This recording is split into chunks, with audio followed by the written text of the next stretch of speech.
It's the craziest war story I ever heard. Yeah, that's right. Nazis and GIs fighting the SS to save French prisoners. Yes, during World War II. In Austria, Edmund O'Brien's character says he was in a tank unit in Austria, so it fits. Yeah, I guess the truth is stranger than fiction. So, let's start at the beginning. Hello to all the classic people who are returning. I'm glad you're back. I want to welcome any new visitors and let you know there will be spoilers ahead. Today on Classic Movie Review, we are taking on film noir Backfire 1950. This movie will also be featured in another video as one of the top 10 Christmas film noirs that's coming out later. Much of the action in this film revolves around a mysterious visitor to an army hospital on Christmas Eve. Many of the flashbacks reset to the period between Christmas and New Year's. However, the jumps are not as clearly defined as they could be. The movie features some great actors including Edmund O'Brien, Gordon McRae, Virginia Mayo, Rebecca Linsford, Dane Clark, and Ed Begley Sr. But it's definitely a B movie. It's rated 6.5 on IMDb.com, which may be slightly higher than it deserves. On RottenTomatoes.com, the film doesn't have a tomato meter score and only has a 42% audience approval. As I said, the jumps are awkward and the plot is not the easiest to follow. I started this movie a few times over the years before I actually finished it, even though I'm a super Edmund O'Brien fan. I'll tell you that crazy World War II story at the end. Actors. Edmund O'Brien played Army veteran Steve Connolly. Of course, we have mentioned O'Brien in the film noir masterpiece DOA 1949, regular film noir 7-Eleven Ocean Drive 1950, Between Midnight and Dawn 1950, and Shield for Murder 1954. Other great films include Birdman of Alcatraz 1962, The Man Who Shot Liberty Valance 1962, and 7 Days in May 1964. All great performances. Virginia Mayo played the role of Nurse Julie Benson. Mayo was featured in The Best Years of Our Lives 1946, where she played a semi-faithful wife. Ed Begley Sr. played Police Captain Garcia. We've mentioned Begley in a couple of films, film noir Dark City 1950, and the dystopian Wild in the Streets 1968. Rebecca Linsford played the mysterious Lisa Radoff. Rebecca was born in Sweden in 1920. She became a film star and moved to the U.S. following World War II. She had a long career in movies and on television with 152 total credits. She is primarily thought of as a theater actress. Rebecca is known for Adventures of Don Juan 1948, film noir Dark City 1950, and The Way We Were 1973. However, for me, she will always be Catherine Langford, the woman who inherited the Stargate project from her archaeologist father in the stellar film Stargate 1994. No pun intended. Rebecca died shortly after that film in 1995. Story. The movie opens at the Birmingham Veterans Hospital in Van Nuys, California. The hospital was opened during World War II to specialize in the treatment of veterans who were quadriplegic and paraplegic, among other disorders. Coming from the European theater, as explained in the movie, instead of the Pacific, it is unlikely, but not impossible, that Bob Corey, Gordon McRae, would be treated on the West Coast. Nurse Julie Benson, Virginia Mayo, is sashaying across the campus without a care in the world. She's flagged down by Steve Connolly, Edmund O'Brien. Steve is looking for his war buddy Bob, who has just come through his 10th surgery. Steve shows a flyer for a 600-acre Arizona ranch he wants to buy and work with his former tank crew member, Bob. Julie gives Steve the bad news that Bob won't be able to do hard work for a year or more. Steve says he will let Bob know the bad news. Steve tries to hide the news by saying that they should buy a gas station. At the hospital on Christmas Eve, Dr. Nolan, Charles Lane, goes to check in on Bob. Lane is an actor known for making appearances as a cranky old man on television shows like The Beverly Hillbillies and Petticoat Junction. Dr. Nolan and Julie talk about Bob worrying about not hearing from Steve for the prior 6 weeks.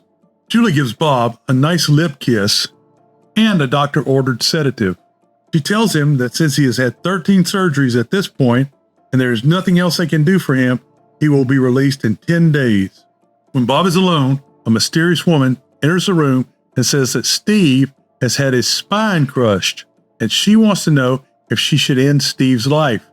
Bob says that Steve must hang on until he is released.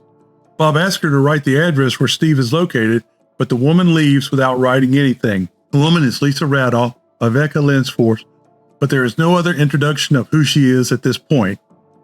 In the morning, no one believes Bob had a visitor.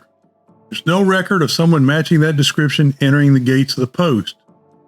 Bob gets a telegram from Steve saying he's okay and will return soon. The day after New Year's, Bob is released from the hospital. He's told not to lift anything heavier than a pencil. They give him a big suitcase to carry when he leaves the hospital. Julie brings in a telegram from Steve. It says he is in Chicago and will be in touch soon. Julie and Bob plan a date for later that evening. As Bob walks out, he's taken into custody by 2 detectives. They take him to the homicide division where he is questioned by Police Captain Garcia, Ed Begley. The subject is Steve Conley. The police suspect Steve murdered a gambler named Solly Blaine, Richard Rober. Captain Garcia goes over Steve's pre-war life as a professional gambler. Garcia says that the telegram came from Julie's mother in Chicago to keep Bob from worrying. Captain Garcia begins a flashback to December 4th, the night Solly was murdered. Solly's murder was a duplicate of the 1947 Bugsy Siegel murder in Beverly Hills. The gangster was shot through his living room window while sitting inside. Mo Green in The Godfather 1972 was based on Bugsy Siegel. Another version of Siegel was seen in Bugsy 1991, starring Warren Beatty and Annette Bening. At the scene, Dr. Herbert Amstead, Mac Williams, tells Captain Garcia he needs to leave to give Mrs. Blaine a sedative. Captain Garcia gets a call saying that the desk clerk called, saying that Solly was at the hotel an hour before the murder with Steve. The police rush over and begin forcing their way into Steve's room. Steve puts on his hat and coat before escaping out the window. It was a more formal time, hat laws and whatnot. The cops fire a few shots at Steve as he runs away, but stop for fear of hitting a taxpayer. The movie returns to current time, where Captain Garcia says he has no evidence on Steve, but he is their boy. Bob mentions the Christmas Eve visit, and Captain Garcia says he knows about it and that the medics called it an aberration. It might fit better seeing as it was Christmas Eve. Captain Garcia decides to check for accidents reported by doctors during the time Steve was supposed to be injured. The cop warns Bob not to play amateur detective as they release him. On a whim, Bob decides to move into Steve's room at the Fairmont Hotel. The clerk, the same one who called the cops on Steve, makes Bob pay Steve's outstanding bill. It's $12 for a week, plus 20 cents for phone calls. That's 2 phone calls at 10 cents each. When Bob goes upstairs, he's eyeballed by cleaning lady Sybil, Ida Moore. It is not long until Sybil shows up at Bob's room. She says that she and Steve were good friends and he was a good tipper. She says he always left a note with $1 attached. Sybil continues that Steve and Solly were fighting over $40,000. Solly thinks that $100,000, not $40,000, was lost in a poker game Steve managed. Solly says that's why he is owed more money and Steve has until Saturday to pay. Sybil shows Bob one of Steve's cards. It's a business card from Peerless Mortuary. Bob travels to the mortuary and is reintroduced to Ben Arnault, Dane Clark, whom he knew during the war as Corporal Arnault. They don't seem to have been very close, but Arnault is very friendly and Bob goes upstairs for a drink with him. Arnault had said during the war that he would return to nightclub ownership in New York, but he was too late. He came west to try the same thing, but couldn't get into the business. He finally decided to get into the mortuary business. Arnault says he gave Steve the business card. He flashes back to a few months prior at a boxing match. In a preliminary bout, Steve is acting as a human punching bag. Steve is knocked out. In the dressing room, Steve says he was in the bout to make $50. Arnault says he tried to get Steve to join him in the business, but he never heard from Steve again. Julie and Bob go on their date, but Bob can only think about Steve. Surprisingly, he's not mad about the fake telegram. Julie gets the idea to go talk to Mrs. Blaine. They head to the murder house and get inside. Mrs. Blaine is selling the house. Julie explains what they need, and Mrs. Blaine decides to help. Mrs. Blaine says she never knew anything about her husband's business. She flashes back to the night of her husband's murder. The wounded Solly asks his wife to call Dr. Anstead. However, Solly dies shortly thereafter. Later, Bob returns to his room. He looks at the bill he paid and sees that 2 phone calls are from December 3rd, the day before the murder. He goes downstairs and bribes the clerk to look up the number in the record books. After he gets the number, Bob steps into a lobby phone booth to call. The first number is the time number. Yes, it's true. We used to call a number and it would tell us the exact time.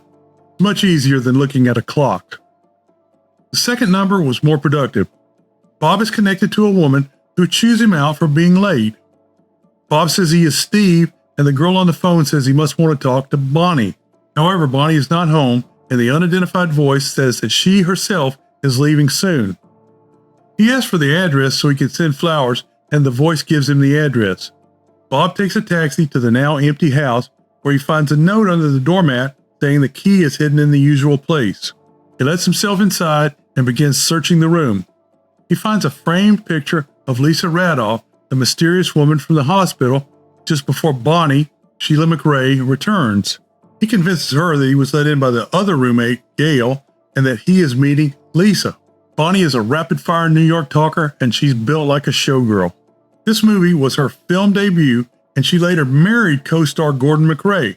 It turns out that Sheila McRae played Alice Cramden for 50 episodes on the Jackie Gleason Show from 1966 to 1970. That was the role that Audrey Meadows played on The Honeymooners from 1955 to 1956. That all being said, Audrey Meadows was the vibe Bonnie was giving off. Back to the story. Bob tells her that he is a friend of Steve's, and Bonnie perks up. She asks if Steve or Lisa was in trouble because of Lou. Bonnie adds that Lou was insanely jealous of anyone who paid any attention to Lisa. In flashback, Bonnie tells of how she and Lisa met Steve on the last night they were working at a nightclub. Lisa was finishing her last song when Steve came in with instructions from Lou to bring Bonnie and Lisa to a party. Steve is hit by the lightning bolts. Steve doesn't quite insist that the ladies attend the party. The ladies know that there's a poker game and they are needed to entertain out-of-town guests. Steve shows he is not afraid of Lou, and Lisa likes that. Lou is in the poker room gambling and is not shown. Solly comes out of the room and tells Lisa that he has been losing all night. Solly recognizes Steve from the one boxing match. A poker playing guest becomes hostile towards Lisa, and Steve steps in to protect her. Lisa sits at the piano and begins an awkward tune. Steve says he recognizes it from an Austrian town outside of Vienna. She says her father wrote the song. This is when it is confirmed that Steve was a tanker and was in Austria during World War II, connecting this movie to the May 5th, 1945 Battle of Castle Itter. Back in current time, Bonnie tells that if Lou had seen Steve and Lisa, it would have ended badly for Steve. She also tells Bob that Lou left town heading to Miami. Bob confirms that Solly lost in the poker game before he ducks out while Bonnie is still talking to him from the kitchen. A man hiding in the bushes shoots Bonnie through the window, killing her. After Bonnie is killed, Captain Garcia hauls in Julie, Bob, Corporal Hano, Sybil, the hotel cleaning lady, and the desk clerk. One by one, he releases the people. The ballistics report comes in for Bonnie's murder, and it is a match for the Solly killing. Plainclothes cop Blake, John Denner, brings in information about Lou, but they can't identify him or find any signs that he is in Miami. When it's just Julie and Bob who are left, Captain Garcia gets a call about a man named Lee Kwan, Leonard Strong, who has been shot but is still alive. Lee is babbling about Conley. The captain takes the 2 civilians along. In the hospital, Lee is delirious. Standing over the bed is plainclothesman John Ridgely. Captain Garcia questions the man about Lou and Solly. Lee says Solly and Lou are friends, but Solly is dead and no one knows who killed him. Lee continues his story in flashback. At a house, Lisa is playing the piano and Steve is pacing like a caged tiger. Steve is hiding so the police don't find out that Lou owed Solly $40,000. Lisa and Steve are forced to stay in the house while Lou is the only one allowed to leave. Lee is the manservant. Lisa begins to question whether Lou killed Solly, and why he bought her a house under an assumed name. She says Steve doesn't owe Lou loyalty. Lisa has a minor breakdown about her decision to stay with Lou, even though she doesn't love him. She says she loves Steve and wants him to take her away. They get all kissy-faced. Lee sees Lou watching from the bushes outside. Steve heads out to first confront Lou and then go to the police. Lisa decides to go along as well. Lou watches from across the street. Steve backs the car up the driveway and sets a handbrake. On cars without automatic transmissions, there was no park on the gear selection, so cars parked on a slope were placed in neutral with the handbrake set. Sometimes you turn the wheel towards the curb. Lee continues to narrate that Lou releases the brake, bad for glass, and the car rolls into Steve, crushing him against the garage. Lisa sees Steve crushed but not Lou's actions. Lou shows up and calls a doctor. Lee gets ready to go to the police, but when Lou realizes Lee saw him loosen the brake, Lou fires a couple of shots into his back. This is told, not shown, as the scene returns to current time. Lee says the house is in the canyon, but he passes out or dies before he can give the answer. Bob and Julie work on the mystery while riding in a cab. She realizes that Lou only called a doctor to fool Lisa into thinking that he wasn't involved in the accident.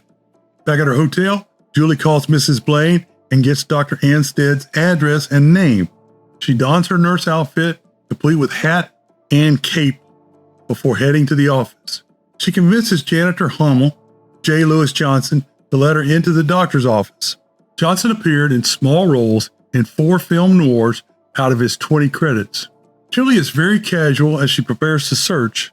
She can't find any records concerning Steve in the regular files, so there must be a hidden file location. Dr. Anstead arrives and Julie hides in the exam room. Anstead opens his desk and reveals a secret file location. Steve's file says he has 4 fractured vertebrae and was placed in a cast. Anstead begins burning the records, but stops when Hummel comes in. Hummel asks about the nurse, and Anstead is alerted to Julie's presence.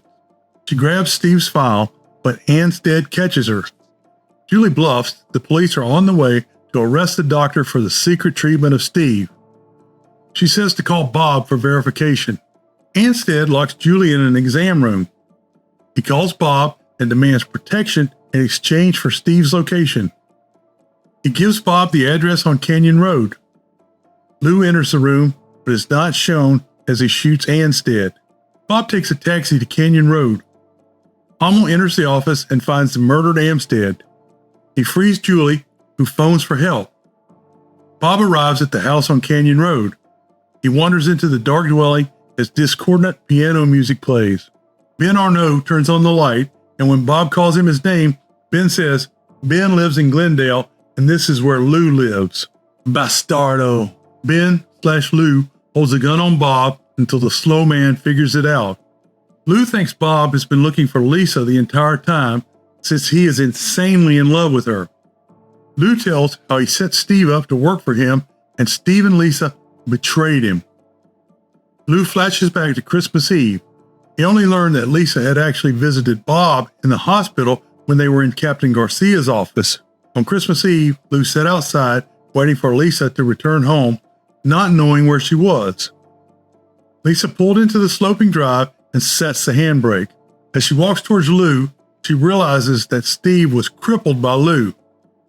She confronts Lou about the accident. Don't confront the killer when you're alone.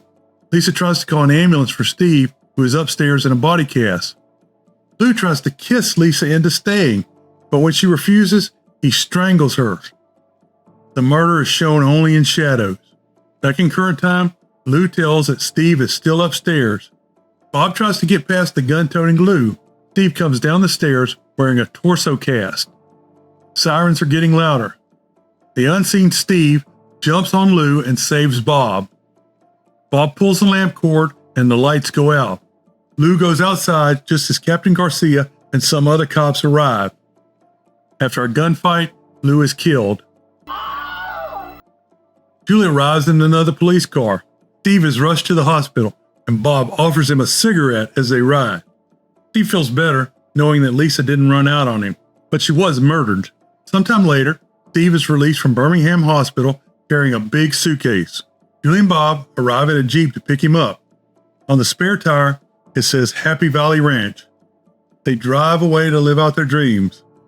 Seems to me more of a redneck Saturday night. A guy, his girlfriend, and his best friend in a pickup truck. Conclusion. This movie was completed in October 1948, but was not released until 1950. The title credits list Rebecca Linsford and Dane Clark above Virginia Mayo and Edmund O'Brien, who is in fourth position. Popularity of the major players had changed over the 2 years, and the marketing material at the release lists the players as Mayo and McRae in larger type above the title.